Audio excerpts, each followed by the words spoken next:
The body had been found 16 feet up a ponderosa pine, not dragged there, not cached in a fork the way a mountain lion stashes a kill. The county coroner's preliminary said the remains were suspended by the victim's own belt, looped once around a limb that was 7 inches in diameter, with the body hanging free on the east side. The coroner wrote, "Bear attack, loss of cognitive function. Victim attempted to flee vertically and expired from injuries sustained prior to or during the climb." I've adjusted claims in 4 Western states for 11 years. I have never read a determination that made less sense on its face and more sense as a thing someone wrote because they needed the file to close. My name is Nate Corliss. In March of this year, I was assigned what the regional office flagged as a contested AD&D claim, accidental death and dismemberment, out of Custer County, Idaho.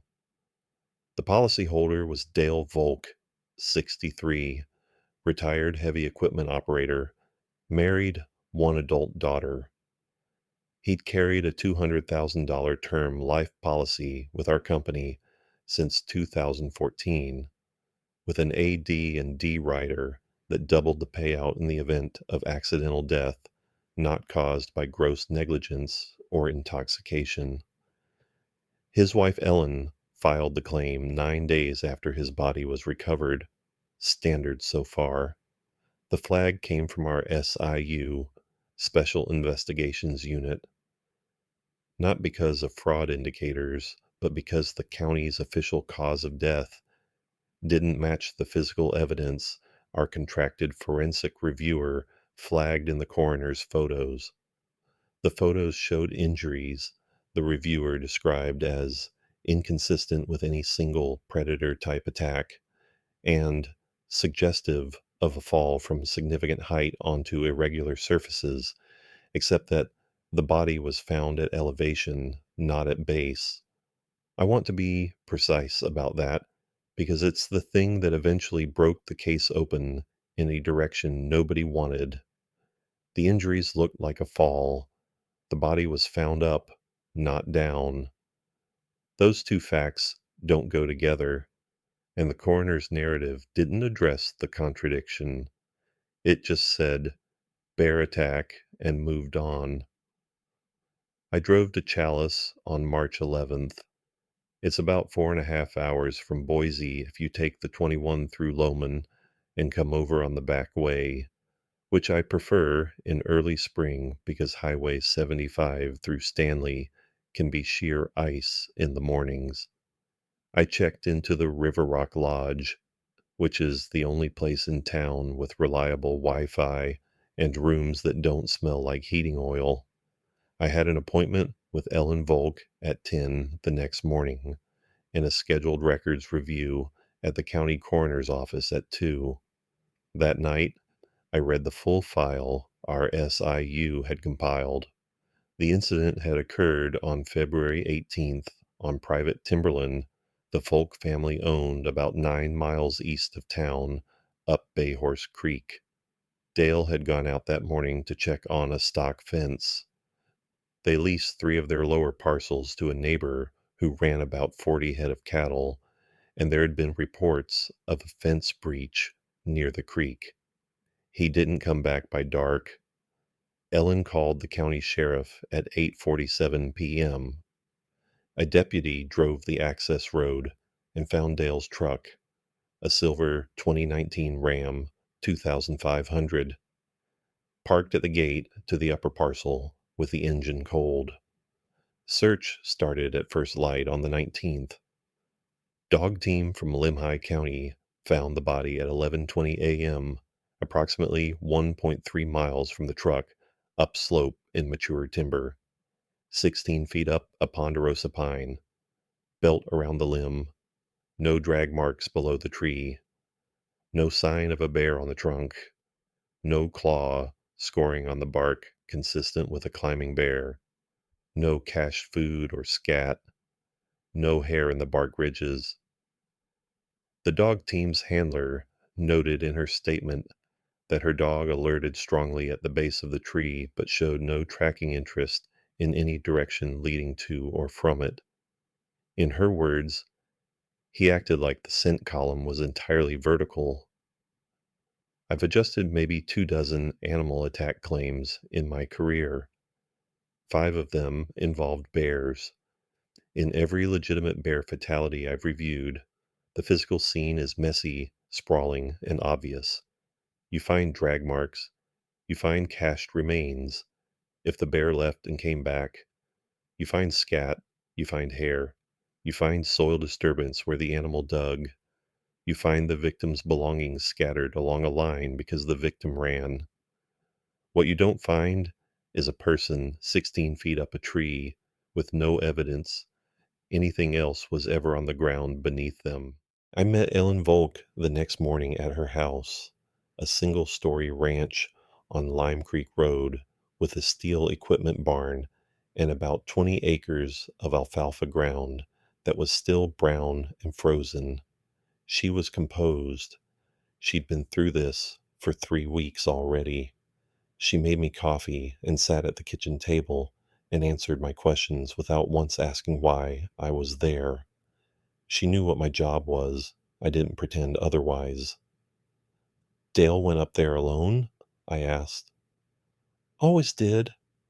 That fence line was his morning routine when he wasn't working, 3, 4 times a week since he retired." "Did he carry anything for bears? Spray? A firearm?" "He had a .357 in the truck console. He didn't carry it on him usually. Said the bears up Bay Horse weren't aggressive. He'd lived here all his life. He knew those woods."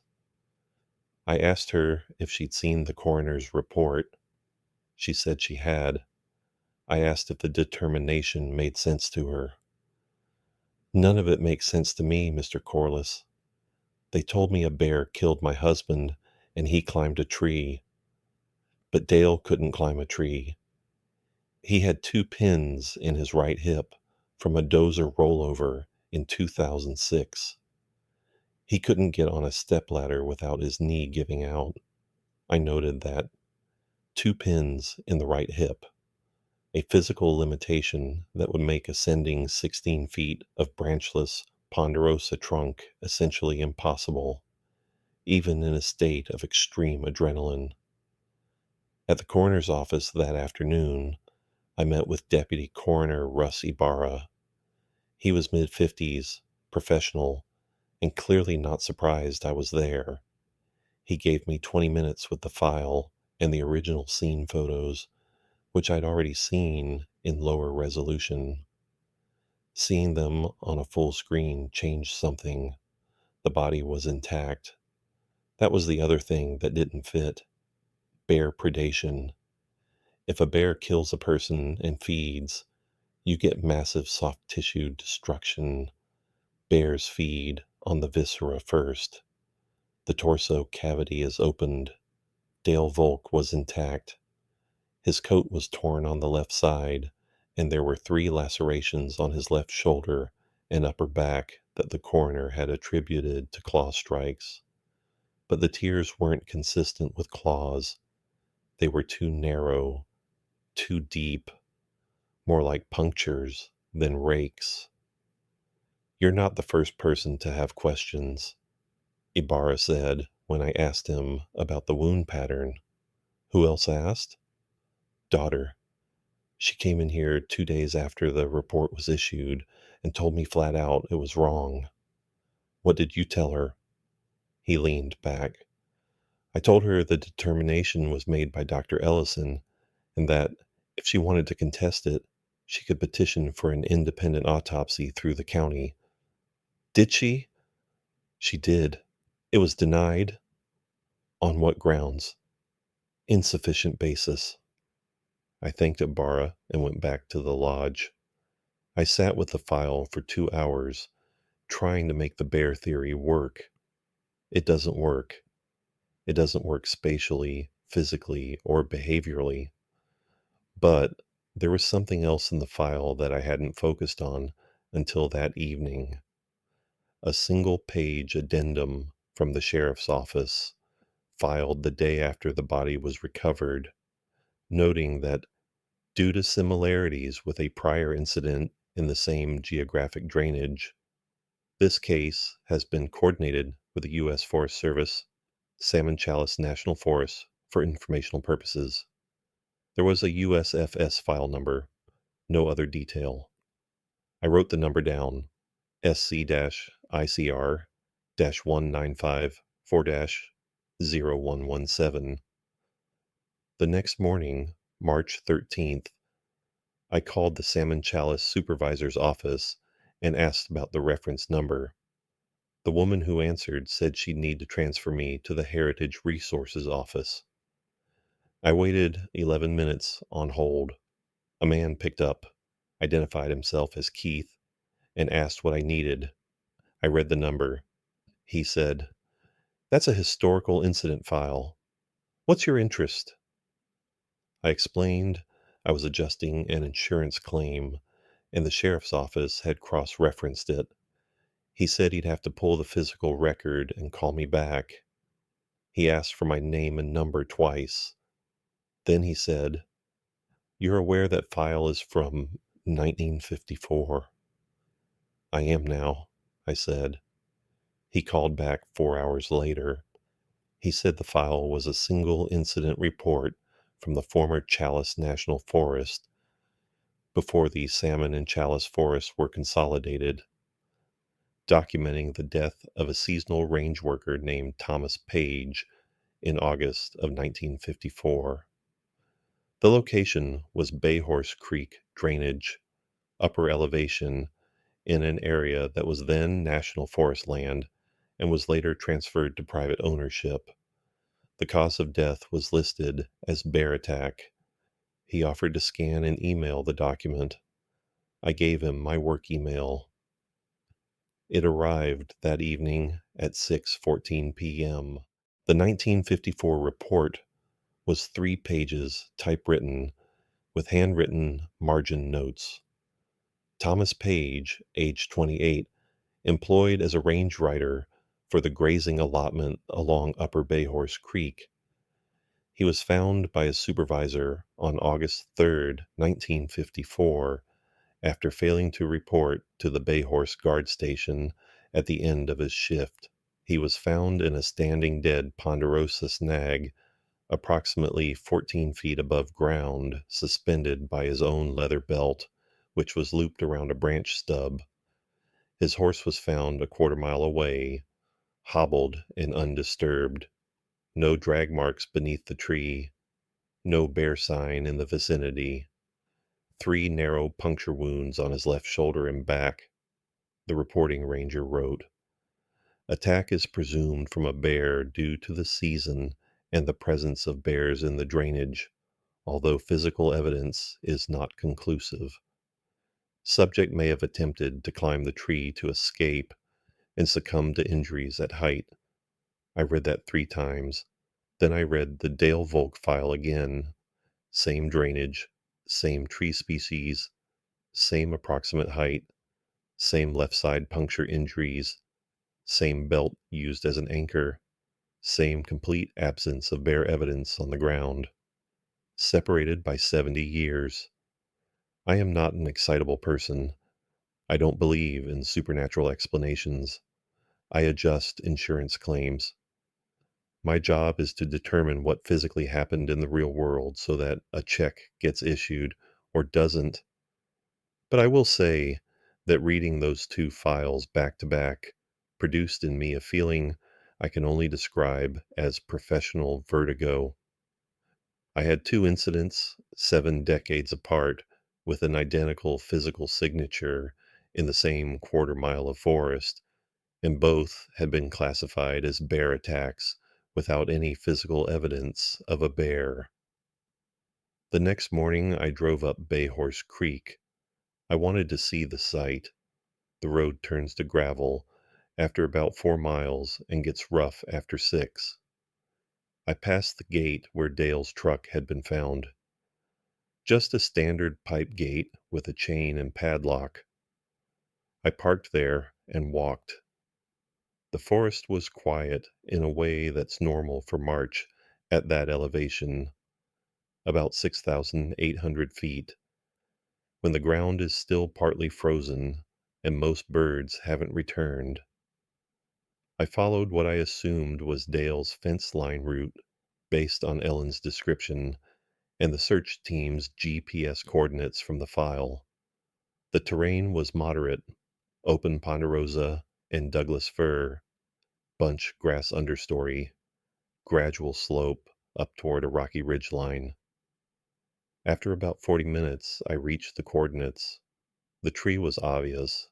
It was a large ponderosa, maybe 24 inches in diameter at breast height, with a clear lower trunk, no branches until about 12 feet, then a series of limbs on the south and east sides.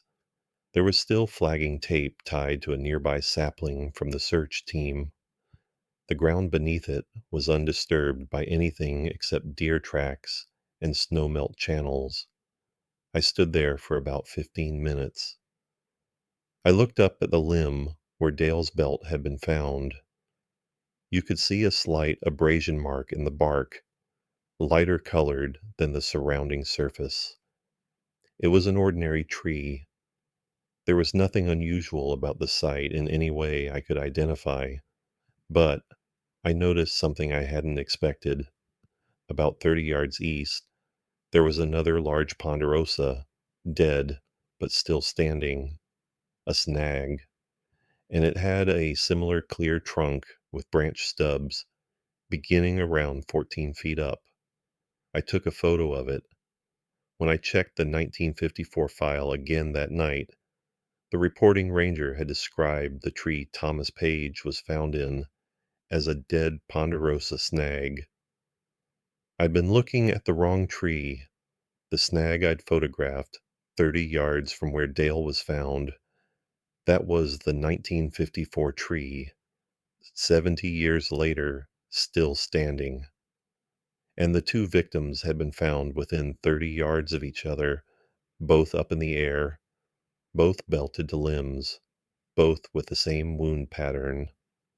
I called Dale's daughter the next morning. Her name was Megan Volk Russell. She lived in Haley, about 2 hours south. She'd been the one who contested the coroner's finding.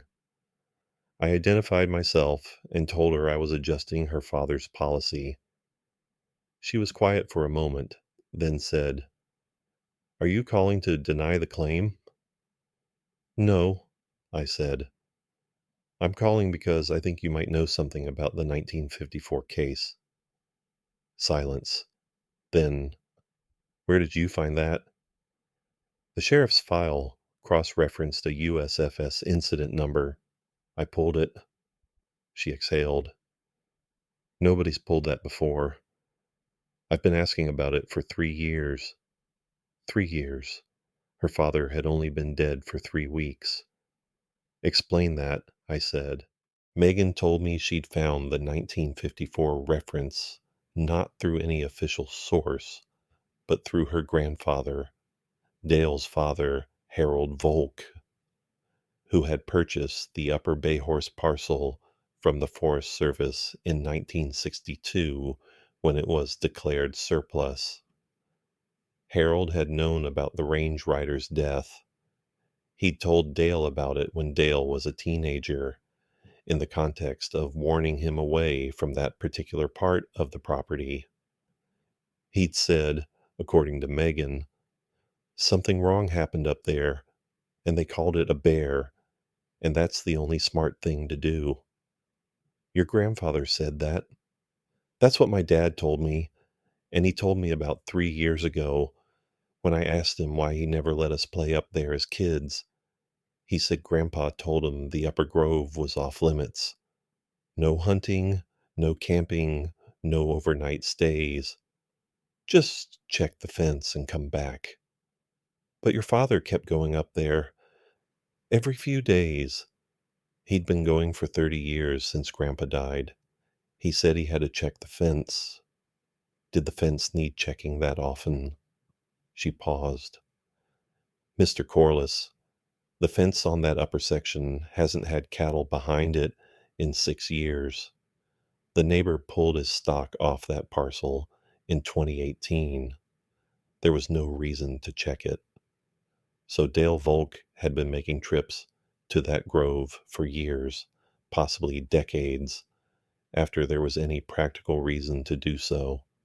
And his daughter had known for 3 years that the location had a history, but her father had continued going. Did he ever say what he was checking? I asked. No, and I asked. He just said it was habit. But the way he said it wasn't casual. It was like he was telling me it was important without telling me why. I asked Megan if she'd ever gone up there herself. Once, last September, after Dad told me about Grandpa's story, I drove up on a Sunday. I walked to the upper grove. I stood there for maybe 10 minutes. She stopped. And? I don't know how to describe it without sounding crazy. Try. The trees are wrong. Something about the spacing or I don't know. You can't tell what's farther and what's closer. I got disoriented in flat, open timber on a clear day. It took me 20 minutes to find the road, and it should have taken 5. Did you feel threatened? No. I felt like I was trespassing. That afternoon, I did something unusual for an adjuster.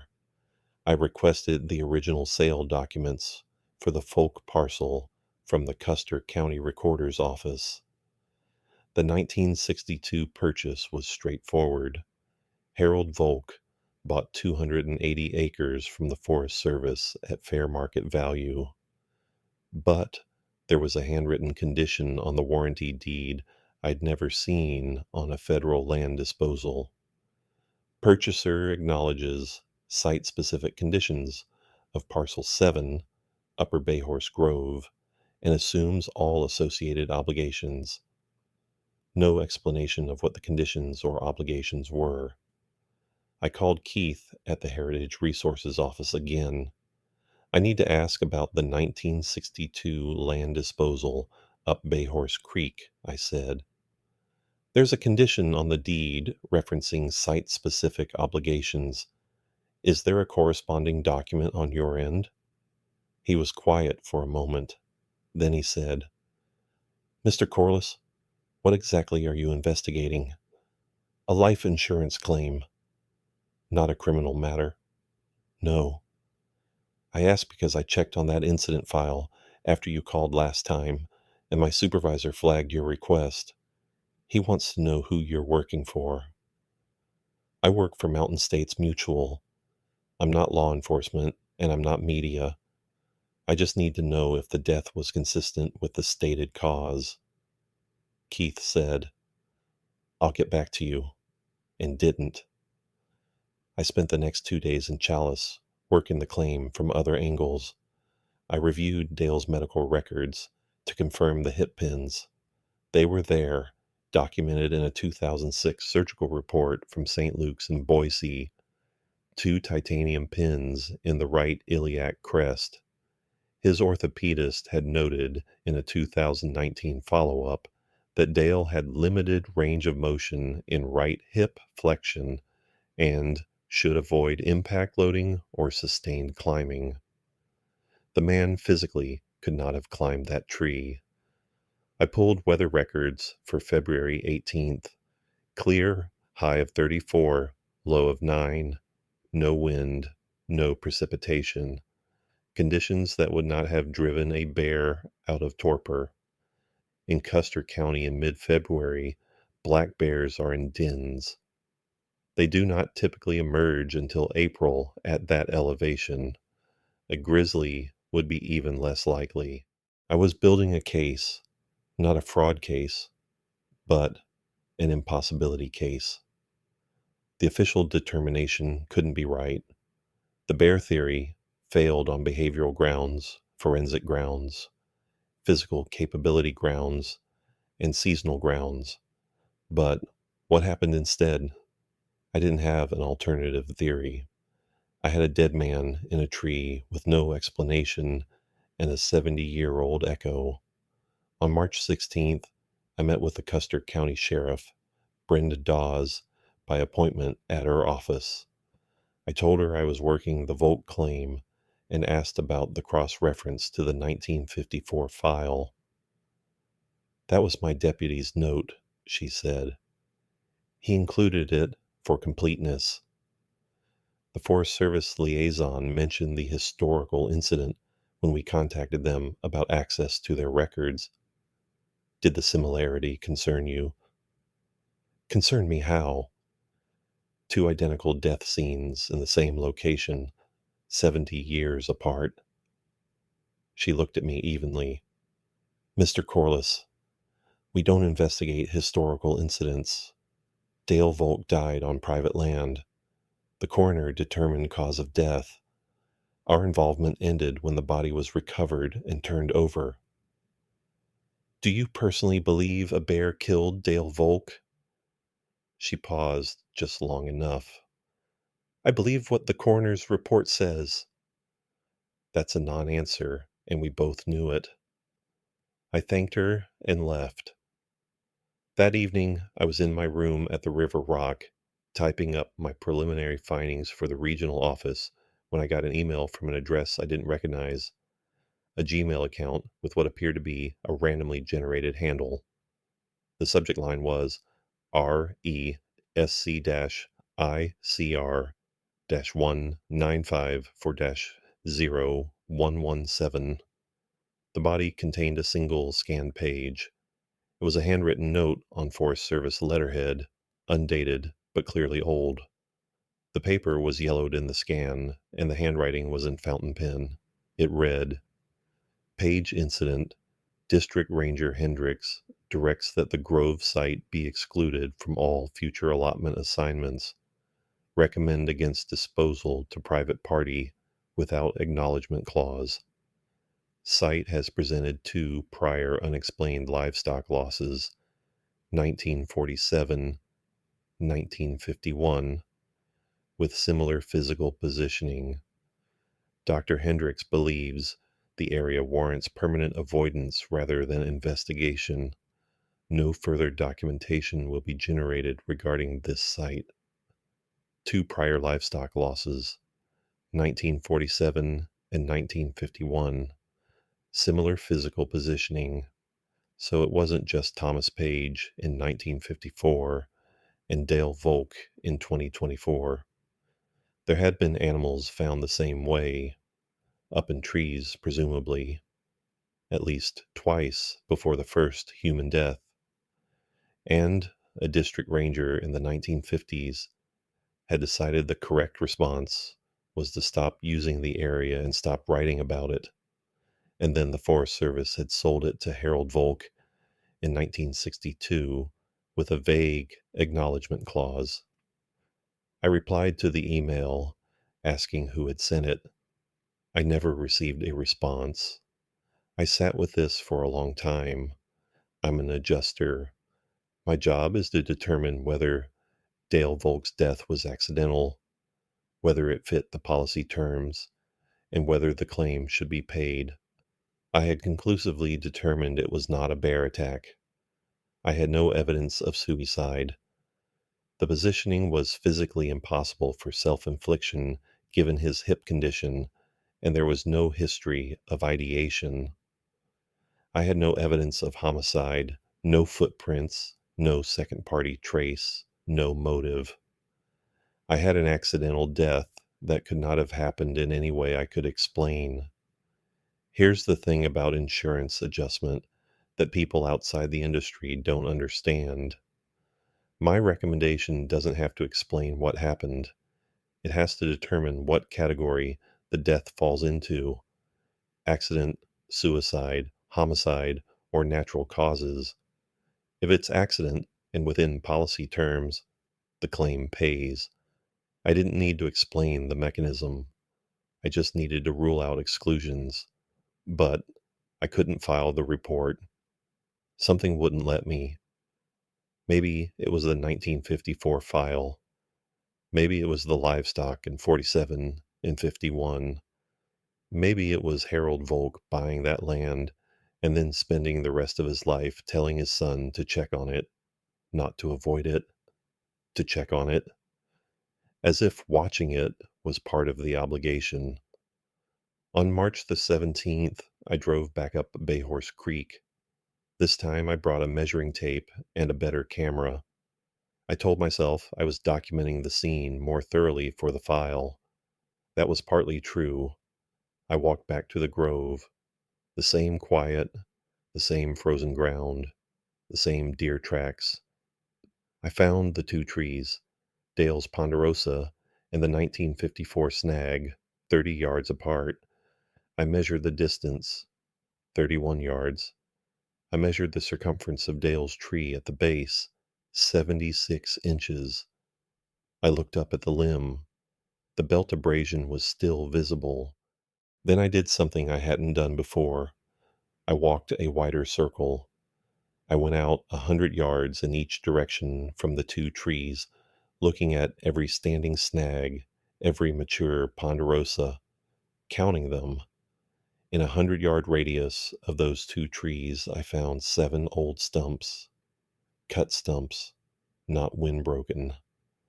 They'd been cut low, within a foot of the ground, and they were old, decades old. The wood was gray and punky, but they'd been cut with a saw. The kerf marks were still faintly visible. Someone had dropped 7 trees in that grove and left the stumps. No logs nearby. They'd either been bucked and hauled out, or they'd rotted completely. 7 stumps. And every one of them was the same species, ponderosa, and everyone was in the same size class as the 2 trees where bodies had been found. Whoever had cut them had selected only the large ponderosas, and they'd done it a long time ago.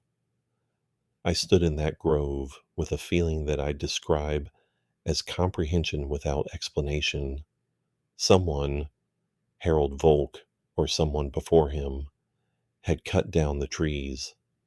Not all of them, because you can't cut a snag that's already been a death site without raising questions, and you can't cut a healthy tree on Forest Service land without a permit. But someone had tried to reduce the number of suitable trees, and it hadn't been enough. I called Megan from the grove. Cell service was weak, 1 bar, but the call went through. Megan, did your grandfather or your father ever do timber cutting on the upper parcel? Grandpa did. Dad mentioned it once. Said Grandpa went up there with a crosscut saw in the 60s and dropped some trees. Dad thought it was weird because the timber had no value. The access road isn't good enough to haul logs. Did your father ever cut any? She was quiet. He talked about it last year. He said he was thinking about dropping a couple more, but his back wasn't up to it. Did he say why? He said fewer places for it to put things. Fewer places for it to put things. I stood there in the March cold with my phone pressed to my ear, and I looked at the 2 remaining tall ponderosas with clean lower trunks. The live one where Dale was found, and the dead snag from 1954. And I understood that Harold Volk had spent years eliminating candidate trees. Dale had continued the practice when he could. The fence checking wasn't about the fence. It was about the trees. It was about making sure the grove had fewer tall ponderosas with clear trunks and high limbs. And when Dale couldn't cut any more, and when the one remaining live tree still stood, it had happened again. I asked Megan one more question. Did your father ever find animals up there, in the trees? She didn't answer immediately. Then, twice that I know of, a coyote and a deer, both in trees. He told me about the coyote when I was 16, and I thought he was joking. He wasn't joking. I want to be clear about my professional conclusion because this is where the claim adjustment actually matters. I filed my report on March 22nd. I classified the death as accidental. The policy paid $400,000 to Ellen Volk, including the AD&D rider. My stated reasoning was that the physical evidence was inconsistent with animal attack, suicide, or homicide, and that the death occurred during routine property maintenance activity. I noted the coroner's determination was likely incorrect, but did not propose an alternative mechanism. My supervisor in Boise called me 2 days later. She said the report was unusual. She asked if I had a theory. No, I said, but you don't think it was a bear. A bear didn't do this. Then what did? I don't know. I know what didn't. She let it go. The claim paid. That should have been the end of my involvement. But on April 4th, Megan called me. She said she'd been to the upper parcel. She'd gone with her husband and a chainsaw. We cut both of them, she said. The live one and the snag. They're on the ground, both remaining tall ponderosas. Everyone in that grove over 40 feet with a clean trunk. We cut 6 total. There were 4 others I hadn't noticed before, farther out. How do you feel about that? I feel like it's the first thing anyone's done about this in 70 years that isn't just watching. I told her that was probably right. Then she said something that's stayed with me. Mr. Corliss, when we were cutting, my husband was running the saw, and I was standing back. I looked up, and I could see where there was a broken off limb on the one we just dropped. There was still hair on it. What kind of hair? Short, tan, and gray, like a coyote. I didn't say anything. That's the one my dad told me about. The coyote? That was 20 years ago. The hair was still there. 20 years of weather, snow, rain, sun, wind, and the hair remained on a limb 50 feet in the air until the tree came down. I don't have an explanation for that either. I've thought about this case every day since March.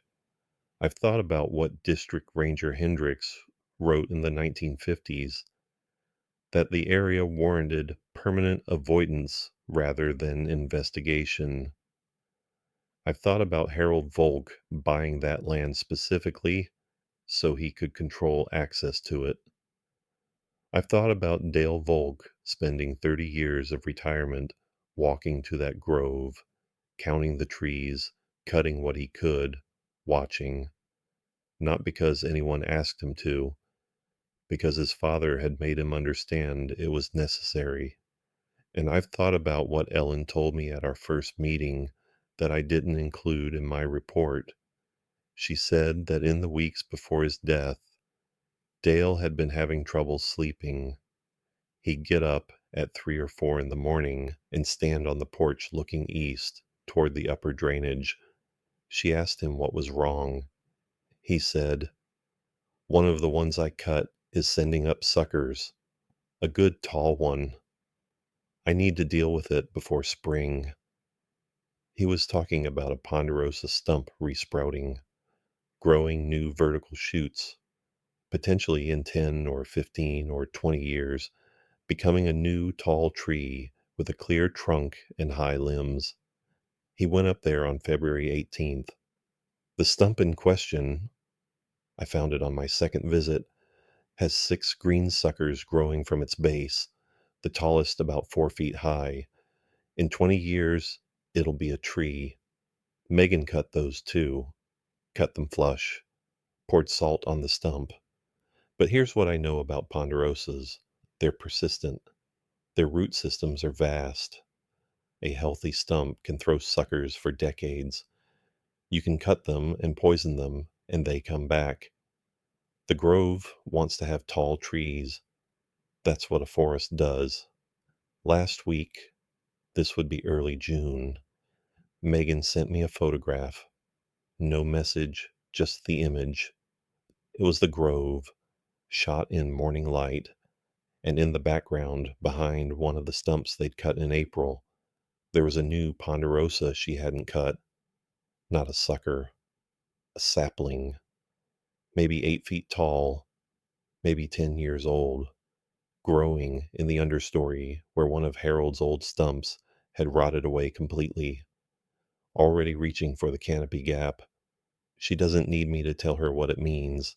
She'll go up there with the saw again, and her kids will go after her. And maybe that's what the obligation in the deed was really about: not watching, acting, cutting, keeping the grove low and branchless and unsuitable, not as observers, as groundskeepers for something that needs tall, clear trunked trees the way a trap needs mechanism. I don't know what puts things in trees. I don't know if it's a what at all, or a where, or a condition of that specific piece of ground. I know it's been happening since at least 1947. I know 2 men and at least 2 animals have been found suspended by their own constraints: belt, collar, hobble, from limbs they couldn't have reached. I know the Forest Service knew and chose to look away. I know 3 generations of one family have been fighting it with crosscut saws and chainsaws and salt. And I know that I closed a file that calls it an accident, and I collected my per diem, and I drove home to Boise, and I sleep fine most nights. But some mornings I wake up and think about root systems, how deep they go, how patient they are, how a ponderosa can live 500 years and grow back from the stump for decades after it's cut. And I think about that grove filling in one tree at a time, year after year, until someone stops cutting, until the family sells the land, until no one remembers why the trees mattered. Then it'll have what it needs again. It's just waiting for tall wood.